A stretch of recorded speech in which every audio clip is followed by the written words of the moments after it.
So Trump just spent the week trying to buy Greenland. Yeah, you heard that right. Buy it like it's a house on Zillow.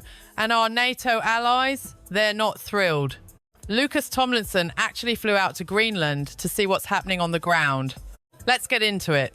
President Trump capping off a busy week in policy, much of it centered on his desire to acquire Greenland. With a lot of backlash with our NATO allies. Well, Fox correspondent Lucas Tomlinson is in Greenland with more. Hey, Lucas.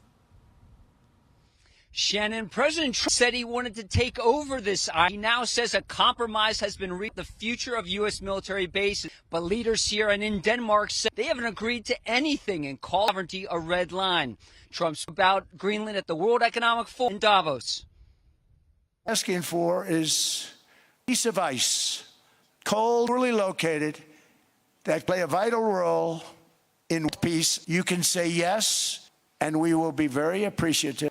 Or you can say no, and we will remember. Trump announced the framework of an agreement meeting with NATO Secretary General Mark Rutte in Davos. He also... Trump literally called Greenland a piece of ice, cold and poorly located. That's his pitch. And then he throws in this line. You can say yes, and we will be very appreciative, or you can say no, and we will remember. That's not a negotiation. That sounds like a mob movie. Denmark's got to be sitting there like, what just happened? Off his threat to take Greenland by force. Denmark's Prime Minister Mette Frederiksen says NATO has no authority to negotiate on her country's behalf. The autonomous territory within its kingdom. She refused to talk about Trump's deal while on a visit here. Madam Minister, has the situation with President Trump been solved? Just 30 seconds, Madam Prime Minister. Denmark's Prime Minister gets asked point blank about the deal. She just walks away. 30 seconds. That's all the reporter wanted. She said nothing. That silence says everything. NATO can't negotiate for Denmark, and Greenland's sovereignty isn't up for discussion.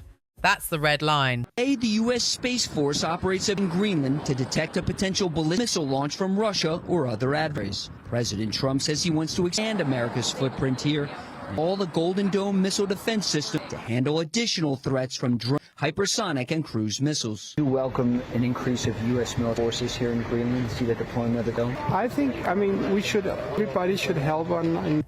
Here's the thing, the US already has a base there. Space Force uses it to watch for Russian missile launches. Trump wants to expand it, add this Golden Dome system to protect against drones and hypersonic missiles. When they ask a local if they'd welcome more US troops, he basically says, security's good, but Greenlanders decide. Not Trump, not Denmark, Greenlanders. The Western world to increase security. It's up to the Greenlandish people to decide. In addition to Greenland, the president also announced his new board of peace in conflicts around the world, including Gaza. While Trump invited a number of leaders to join, he rescinded one to Canada after Prime Minister Mark Carney appeared to criticize Trump's approach to foreign policy, saying rules and norms are increasingly ignored. Trump fired back. Canada's because of the United States. Remember, Mark, the next time you make your sense. The president had similar with the residents here, saying they also free because of the protection of the U.S. military. Greenlanders say their land is not for sale. Shannon. All right, Lucas Tomlinson, safe travels home. And